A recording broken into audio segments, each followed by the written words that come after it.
Hi everyone, welcome to STP205, a journey to increase developer productivity. It's going to be a 200 level session and it's a part of the Devops track. I am Umesh Kalaspurkar. I'm a senior solutions architect at AWS, and what that means is I help customers like Drift implement well-architected solutions in the cloud. I'm also joined today by MJ. I'm MJ, Matt Jackson. I lead the DevOps team at Drift. So before we get started, we have a few questions for the audience here, and you can raise your hand or a quick thumbs up should work as well. The first one being, how many of you have used Agile or DevOps or SRE, Site Reliability Engineering, in some form at your organization? I see quite, wow, that's amazing. How many would consider your organization to be in an advanced stage of DevOps from a maturity perspective? What I mean by that is even a single line of code can be checked in, built, deployed, tested into an environment without any sort of manual intervention. That's quite some few people. That's great to hear, actually. So our focus for today is actually going to be to understand DevOps a little better, and we look at it side by side in action as implemented by Drift. We'll start with an overview of Drift as a company, then we get into DevOps philosophies, practices, and tools, and we see those side by side as implemented by Drift. We'll have a look at DevOps journey and then follow that with a use case and look at a few metrics and statistics. We also have some time chalked towards the end for Q&A. So let's get started with a Drift overview. Drift is becoming the new way businesses buy from businesses. Our platform brings together conversational marketing, sales, and services, and is powered by AI to deliver a personalized experience across email, chat, and video. And if all that sounds like a lot of buzzwords, you can at least probably tell that there's a lot of software engineering underlying everything we do as a company.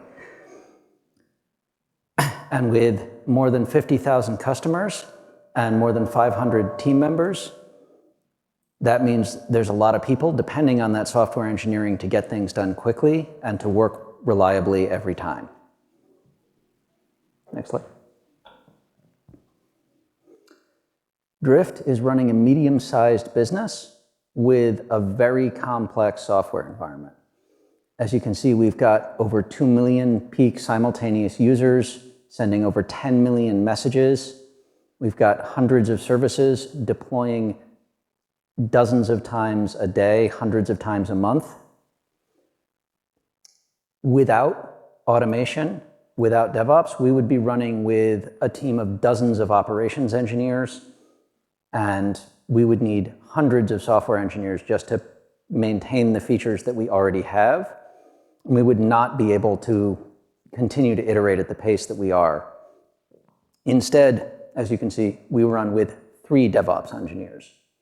That means we need our tools and our processes to enable that software engineering team to get stuff done very efficiently with a minimum of delay and also with a minimum of risk. So with that Drift overview, why don't we get a better understanding of DevOps? Right from the start, software development consisted of 2 different departments. You have the development team that develops the plan, builds, and deploys the system from scratch. And then you have the operations team that helps you to test and implement what's being developed. Now, the operations team provides you feedback on any bugs or on that require testing or any rework. And invariably, you have the development team actually waiting for feedback from the operations team. Now, this undoubtedly extends the timelines and delays the entire software development lifecycle. There are even times when the development team actually has moved on to a completely different project while the operations team continues to provide feedback on the previous code. And this can add weeks or even months onto the final code being developed. Now, what if the 2 teams actually work together? And what if the wall of confusion was broken? And this is called the DevOps approach. In DevOps, devs don't throw the code over the wall like a traditional dev, QA, operations-like structure. They actually work together as a part of the same team through the entire process. Let's look at a scenario here where you have a software development team who is trying to create a simple SQL script to enter data inside a database. but is actually blocked waiting for the database team to create a database, which actually is blocked waiting for the operations team to create the database host. On the similar lines, you have the software development team trying to, is waiting for performance tests to be completed by the QA, which is waiting for some security tests to be completed by the AppSec team. Now, this can very quickly add up, and there can be a lot of dependencies. DevOps discourages forming such silos in the organization because this leads to a lack of agility and ownership. So what's DevOps? In a DevOps approach, devs, the software development team and the operations team actually are no longer siloed. They work together as one team in collaboration with each other.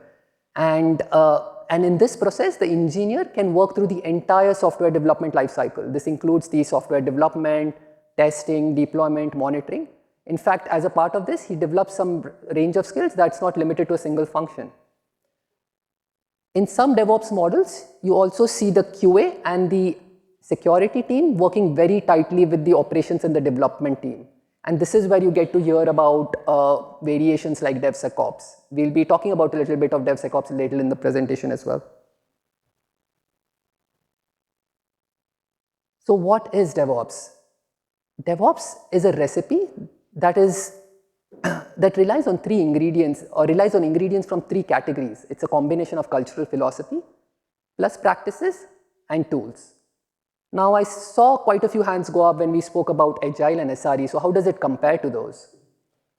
Agile is about how teams iterate. It's about short development cycles and rapid feedback. Agile focuses on getting customer feedback. Agile is more about philosophy, and it's agnostic to which tools are used in the process. SRE or site reliability engineering, on the other hand, is about reliability, high availability. It's about automating redundancy. SRE starts with tools and then drives you towards culture. DevOps actually starts with culture and then drives you towards tools. DevOps is the process, you can see DevOps is shown by an infinity sign, which is a continuous process of constant improvement. So if we dig in a little bit into each one, cracking the DevOps DNA is difficult. Culture is frankly the hardest to adopt when it comes to DevOps. And the level of adoption can significantly vary based on the size of your institutional organization. It's much easier when you're a 20-person startup as compared to an enterprise organization. So we are going to look at a few philosophies that are important for DevOps success. Tearing down barriers, whether this is mid-process or between teams. We already looked at reducing silos as that leads to lack of agility and ownership. Team has to trust and respect each other. Now think of a scenario where you have a surgical room and the whole team, this includes the doctor, nurses, X-ray technicians, helpers, they all work together. They have different roles, but they work together as one team for one common goal, and that is to save the patient. They have to trust and rely each other. And this requires a lot of commitment and honesty. If someone makes a mistake, it has to be communicated back to the leader. In this case, it's the surgical doctor, so that he can perform some corrective action. For DevOps to work, you have to empower the people, the smart people that you're spending a lot of time, money to hire to make those smart decisions. Let them get that deep sense of ownership in the software that they deploy. Assigning accountability, ownership, and responsibility to the people doing the work. As an example, if there are bugs, the team fixes it. If there is on-call or support that is required, the team works through it. If there are some test cases that have to be written, the team has to write it. It's essentially a you build it, you run it mentality.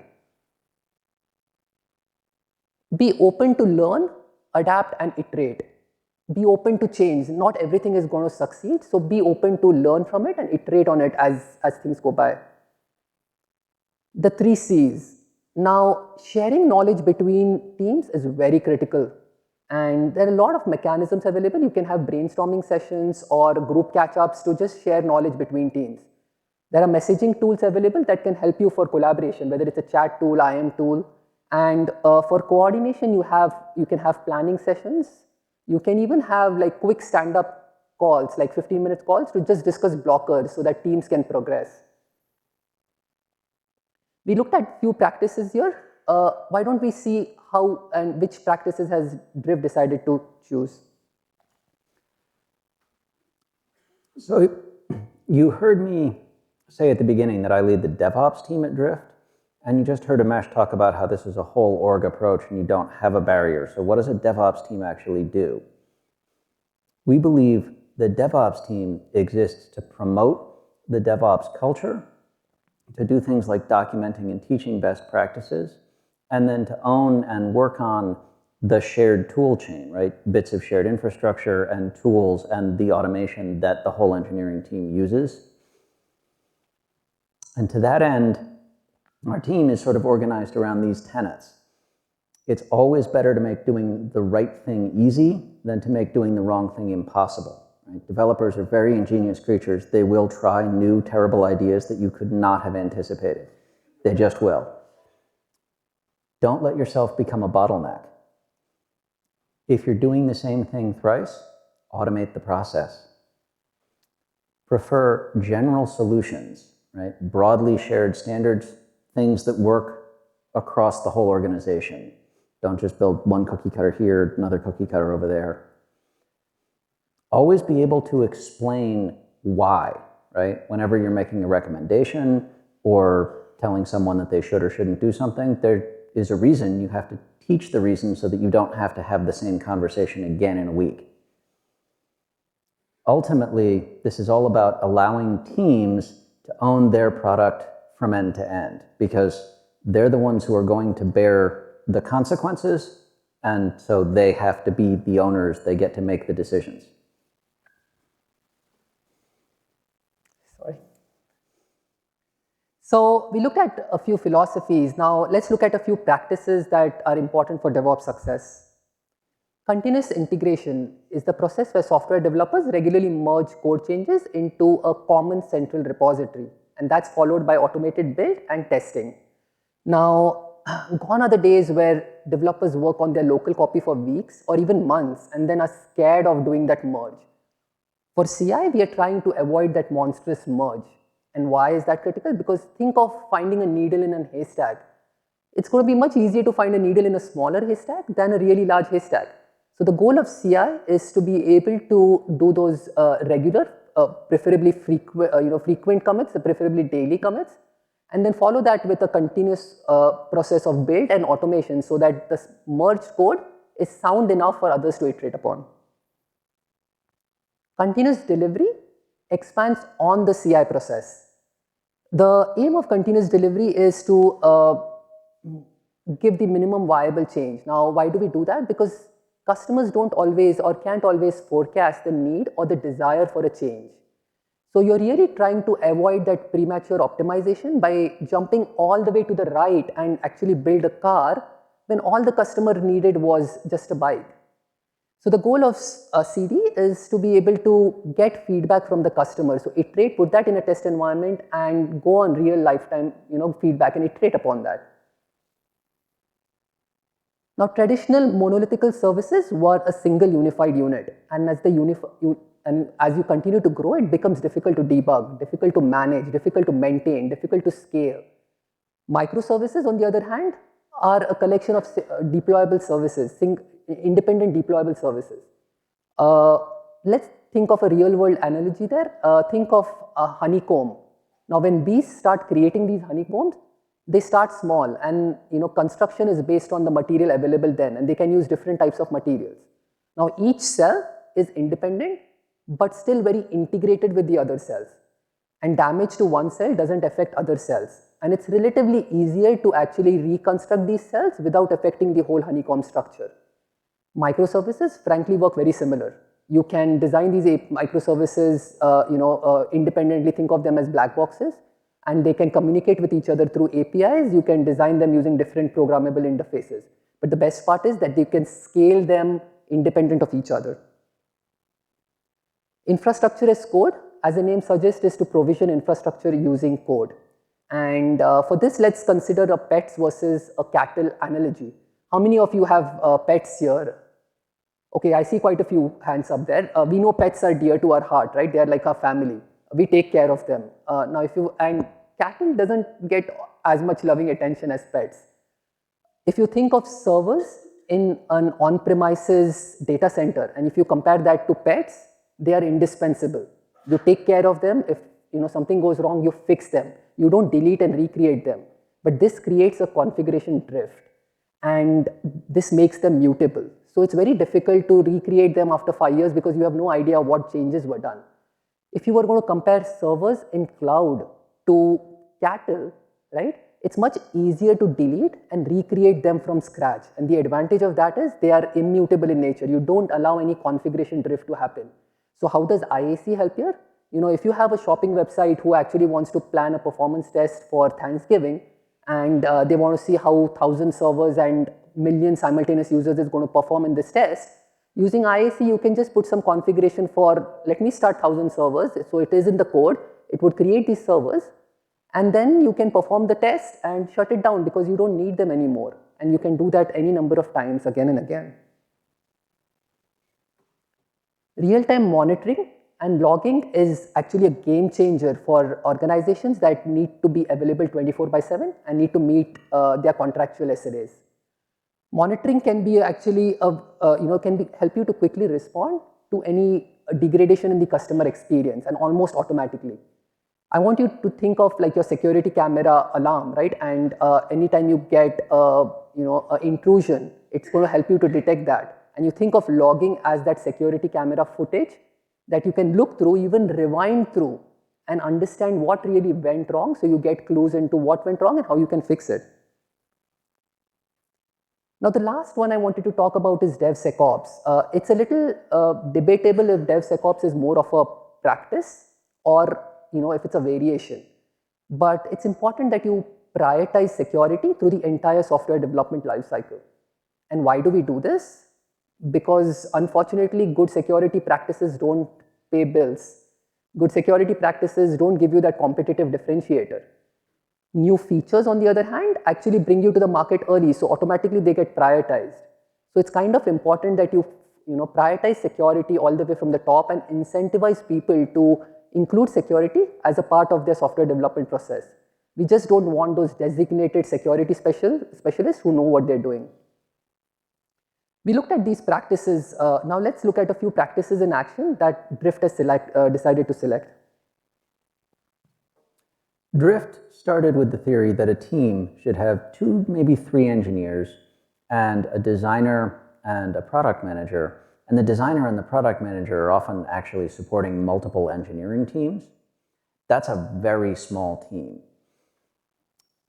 We've been evolving that somewhat slowly over time, but the core concept, right, of small teams with narrow focus remains a core part of our DNA. Continuous integration is another thing that we started very early. We use a lot of automation. Ultimately, we want to minimize the amount of manual work that any engineer does deploying, maintaining services. We want our engineers focused on solving interesting and valuable problems. That means our deployment system is almost entirely automated. We actually use a pull signal in Slack to allow engineers to do manual testing and verify and coordinate deploys. But all of the steps needed to deploy code to production are basically completely automated. It doesn't require any manual interaction with the production environment. In fact, each of our code bases has a mainline branch, and when a change is merged to that mainline branch, that set of changes gets code reviewed, there's testing, the merge triggers a build, the build creates a new version, and that version is automatically deployed directly into the staging environment for manual testing and is immediately available to the production environment.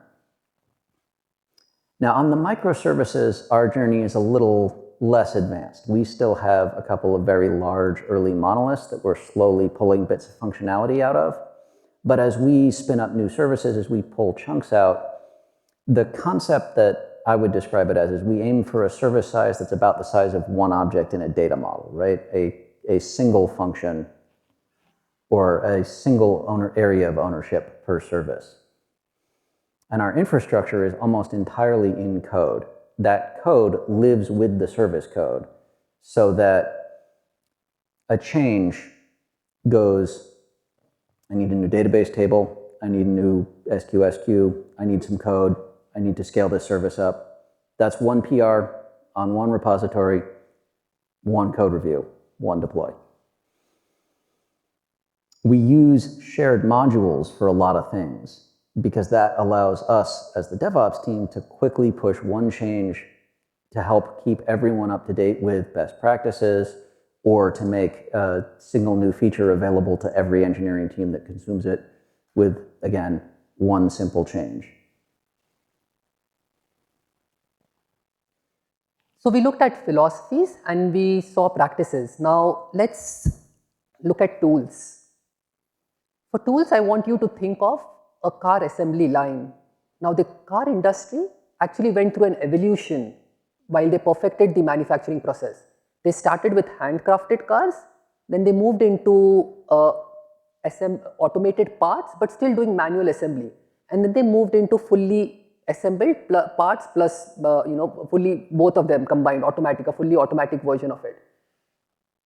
Henry Ford, when he introduced the first moving line assembly in 1913, they were able to reduce the time from 12.5 hours to 2.5 hours, and it was a game changer. So why are we talking about cars here? Because 100+ years later, DevOps tools don't frankly do any different. They are helping you to automate so that you can reduce your time to market.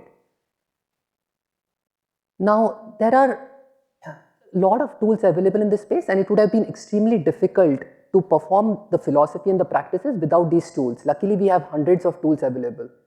But DevOps is not prescriptive in which tools to use. So you, as the DevOps owner, would have to decide which tools works best for your organization. At the end of the day, the aim of these tools is to be able to give the engineers back the velocity that they need to perform DevOps. Now that said, and instead of looking at these tools, why don't we see which tools which Drifts has chosen in action? Our tool chain is built with a simple selection criteria. Every tool needs to enable the practice that we want or solve the actual problem. Ideally, right, we get some tools that are essentially free or just exist within the AWS cloud infra that we're already using that are very accessible. Sometimes we go out and we purchase SaaS. We use GitHub for version control. We use CircleCI for build, PagerDuty for alerting. Sometimes we run our own open source code, as with Grafana or Argo CD. And very occasionally, when we can't come up with a better option, we will actually write something. But writing your own tools is definitely the bottom of the barrel because it will always bring you future maintenance problems. That said, the tool has to enable the practice you need. If there isn't another option, you're going to have to write it. So AWS wants to help you through your DevOps journey, and so it's implemented a lot of services across the software development lifecycle. At the end of the day, the aim of these services is to help you to accelerate your journey. So why don't we look at a few services that AWS has?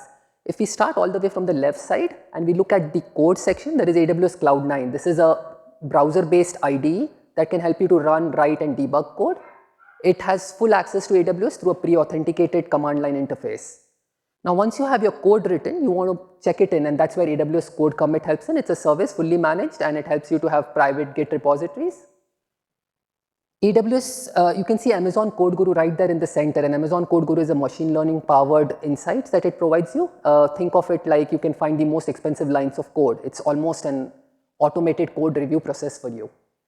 Now, once you have code checked in, you want to build and deploy that, and that's where AWS Code Build comes into picture. It's going to help you to build the code, run the run test cases, and as an output of that, it's going to be software packages. Where do you save them? AWS Code Artifact lets you save these packages. If you are using Docker, you can essentially use Amazon ECR as well. Now, once you have testing done, you want to deploy that, and that's where AWS Code Deploy helps you to deploy this to any environment, whether it's your dev, test, or production environment.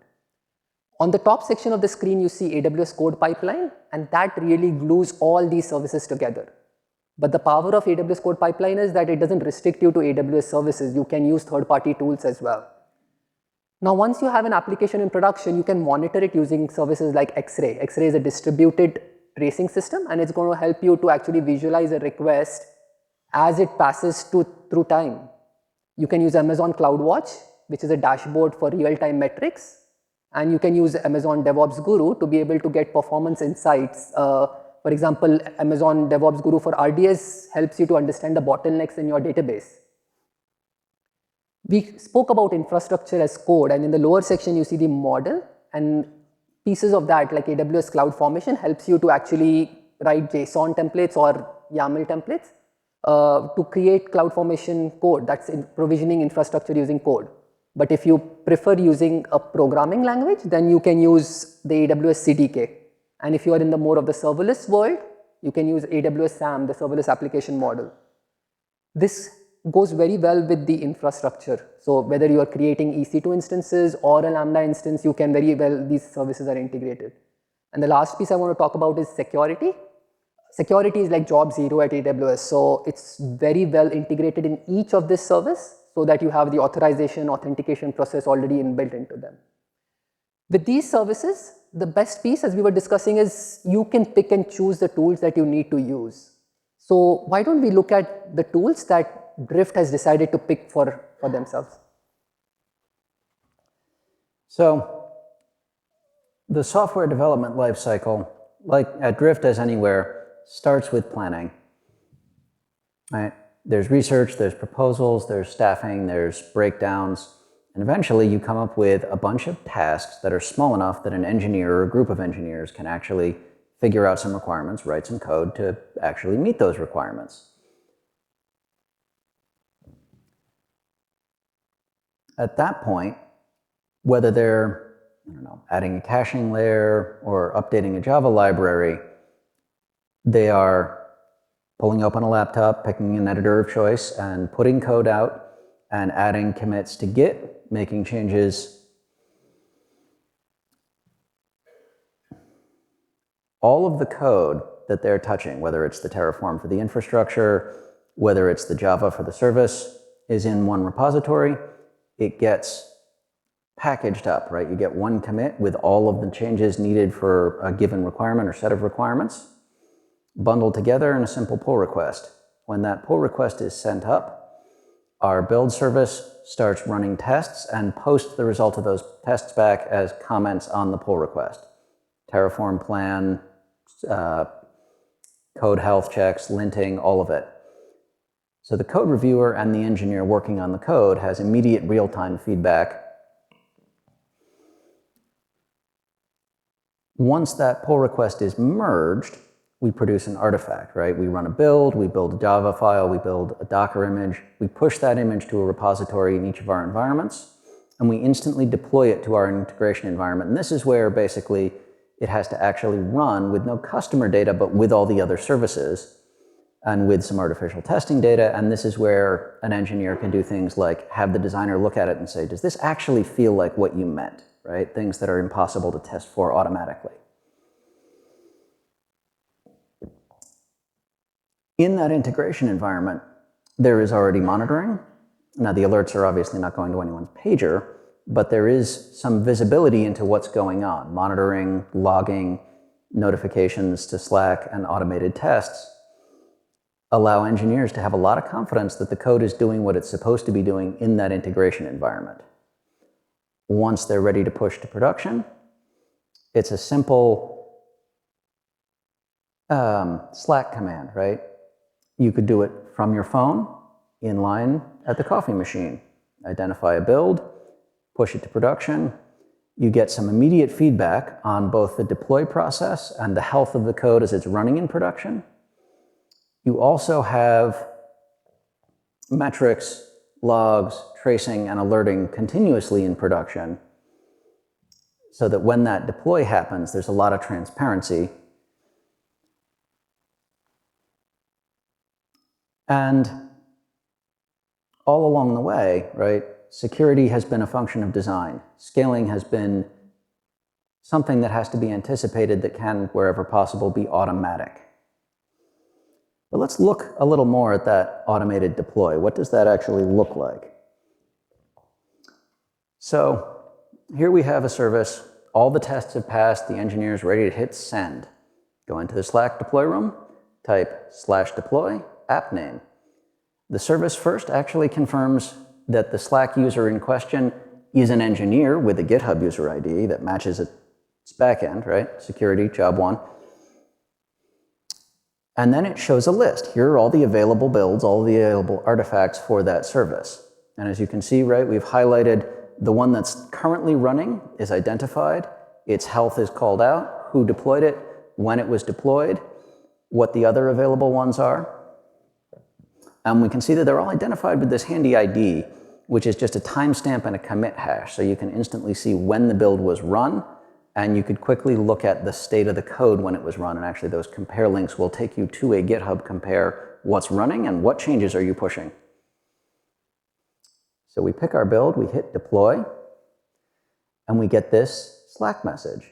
Now the Slack app sends a request to our backend deploy service, which updates EKS, starts a blue-green deployment with a new image, and returns a bunch of links, including a rollout dashboard, as well as that wonderful little hamburger menu at the bottom, which has a lot of information about the state of the deployment. What's going on in kube, traces from the application, what are the current metrics, what are the logs like. Now once that blue-green deployment completes, the deploy service will update the Slack message with a status icon, green check mark, or in the event that something actually goes wrong, you'll get a red X. And the Slack bot responds to the thread with a message, so you get a notification. And all of that info and all of those links, what was deployed, when, by who, what the health status was, where all the metrics were, are left in the thread so that if at some point shortly thereafter someone is investigating, hey, this metric took a change right around this time, it's very easy to go back and see, yep, no, that change happened well before this deploy started. The deploy is not associated, right? Quickly rule it out as a cause or rule it in as a cause. Sure enough, we did a deploy, this metric changed. Let's roll that deploy back. So how does this work? Well, it's a bunch of off-the-shelf tools and a little bit of glue code and a strong bias for automating 80% problems, right? You look at 80% of our services do these same 3 manual steps. Let's automate them. What we've built here is when code gets pushed to GitHub, it triggers Circle CI. Circle CI runs a bunch of tests. When the PR is merged into a main branch, Circle CI does the build, and it pushes it into an ECR repository in each of our environments. That way we know that the code that's in integration, that artifact is the same artifact that's in our prod environment. That artifact is the same artifact that's in our Europe environment. Every single place where we would run code, we have the exact same artifact. It also sends a notification with that build ID to that Slack deploy app, letting it know that, yep, this is a valid build that did pass tests. The Slack command just has to list, here's what's in ECR, match it up against my registered build IDs. Okay, these are the valid ones to push out. And when it gets the deploy command, it reaches out to Argo CD and triggers a sync with an updated Helm template specifying the new image. Argo is monitoring all of the kube resources, and all of our metrics and logs get annotated with that build ID, so that when you are looking at the health of a rollout, again, very easy to see, this metric on this build is different than it was before in an unexpected way, or nope, these metrics are consistent across builds, whatever's going on, it's not the code change. Now that process, right, that continuous reference back to logging and monitoring is something we call continuous assessment, and that is an integral part of keeping systems healthy. Mesh. So let's zoom out a little bit. We looked at Rift's journey and we saw how it was implemented in production, but our work doesn't really end there. We have to continuously assess the system to find any blind spots, to be able to improve the resiliency. And continuous resiliency cannot be discussed without talking about chaos engineering. The way I look at chaos engineering is like a vaccine, which is where you're injecting something harmful into your system to be able to build up immunity. So in this case, you're really trying to get the engineers to be better prepared for the fault scenarios. Netflix is among the pioneers who made the concept of chaos engineering pretty popular. Just a little bit of information around that. In 2011, Netflix moved their infrastructure to AWS. At that point, AWS wasn't as resilient as it is now. It has come a long way, but there were not enough managed services, and so you had to do more work. That means it had to be more fault tolerant. And to improve resiliency, Netflix introduced the concept of a simian army, and they have monkeys called as chaos monkeys, which actually go ahead and kill servers in production. Now they also go one step ahead, where they actually introduce the concept of a Kong monkey, which is where the whole region services of Netflix are brought down in a whole region, right? The services are brought down and their engineers work through it to understand how they can work through it. But the concept of chaos engineering is to not do something in production without knowing what you are working on, and that's where AWS Game Day helps you, right? AWS Game Day is trying to simulate such environments in a controlled environment, and the aim is to be able to do that so often that you build up a muscle memory and you know exactly what's happening. You're not going to be able to prepare for every single scenario, but it's helping you to get there. AWS Fault Injection Simulator, as the name suggests, is to inject faults into these services. So it goes hand in hand with AWS Game Day and helps you to inject faults into a service like RDS, for example. If you want to get a database down, it's going to be easier with this services, right? So it helps through those processes. But why is continuous assessment so important, and why do we have to monitor it all the time? Let's look at an example or a use case in Drift where MJ will go over it. So this is an incident. A simple change caused a problem in production because of an unusual edge case with what we call end user identification, right? A change was made to how end users were identified.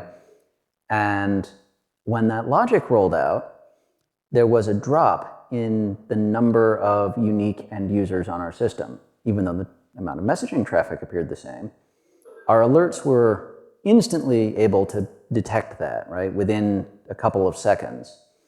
And we had a notification, just page to the engineer on call, hey, this doesn't look right. They were able to tell, first of all, yep, this is a problem, like unique end users should not crash like that. Oh, it started associated with this deploy event on this service. Roll that deploy back, reach out to the engineers who made the deploy. Yep, sure enough, they were working on that logic. So the problem is reverted, like fully cleared in production within 15 minutes. The team whose code it was had been able to fix, retest, and actually ship their feature later that same day. Now, in a prior life, I've seen similar incidents where it would take hours just to detect that that issue had occurred, much less trace the cause, roll back the correct piece of code. Right? People used to have war rooms for deploys for things like this. So 15 minutes, not too bad. So State of DevOps report captured some statistics around organizations that have good DevOps practices. Let's call them high performers. And it noticed that high performers have 5 times lower change failure rates than others. And what that means are they are 1/5 less likely to move something into production and have an issue there. A single line of code, when checked in, can be 440 times faster from commit to deploy, and it's going to, as compared to a manual process. So what's the advantage of this for a developer? Well, developers get to spend a lot more time developing these new features And that's actually 44% more time to develop new features than actually worrying about doing these deployments. So every enterprise is unique and has different needs. DevOps isn't that magic pixie dust that you can just sprinkle on your development effort and all your issues are magically going to go away. You still have to worry about you have to worry about your backlog, you have to worry about your integration issues, about security. The best way to handle this is you understand your organization. So you have to understand what legacies does your organization have, what's the tech debt that it has, right? And then set goals based on what your organizational needs are and prioritize them. Start small, start with a smaller workload and then move to bigger workloads. This is also going to help you to mitigate risks. And this is going to be a multi-year journey. I mean, just as an example, Amazon.com from 1994 to 2001 was a monolithic architecture and it was monolithic teams. From 2002, Amazon started its DevOps journey and they started moving into microservices architecture. They started moving into a two-pizza team rule that we discussed about. They started moving into CI/CD architecture. So this can take some time. Yeah, it's going to be a process that you can follow. But what are the advantages? Ultimately, why does this matter, right? Because teams that adopt DevOps processes are more efficient, they're faster, they're more adaptable, and they tend to have lower failure rates. If you have a development team and an ops team working on a piece of software, embracing DevOps will make your organization more functional. But it is a journey. If you are spending weeks to months between deploys, right? If your changes take 1, 2, 3 more months to go from starting code to shipping to production, it could be a significant amount of effort to get you to a couple deploys a day, a few days of lead time to get changes out there. Drift, I would not say we're done with this journey, but where we currently are is deploying around 600 times a month, which is to say around 30 to 40 times per working day. It takes us minutes to get a change from code commit to production. And our failure rate is now hovering at around 2%. That's 2% of all the code shipped out to production has some kind of error that causes it to need to be changed, patched, rolled back.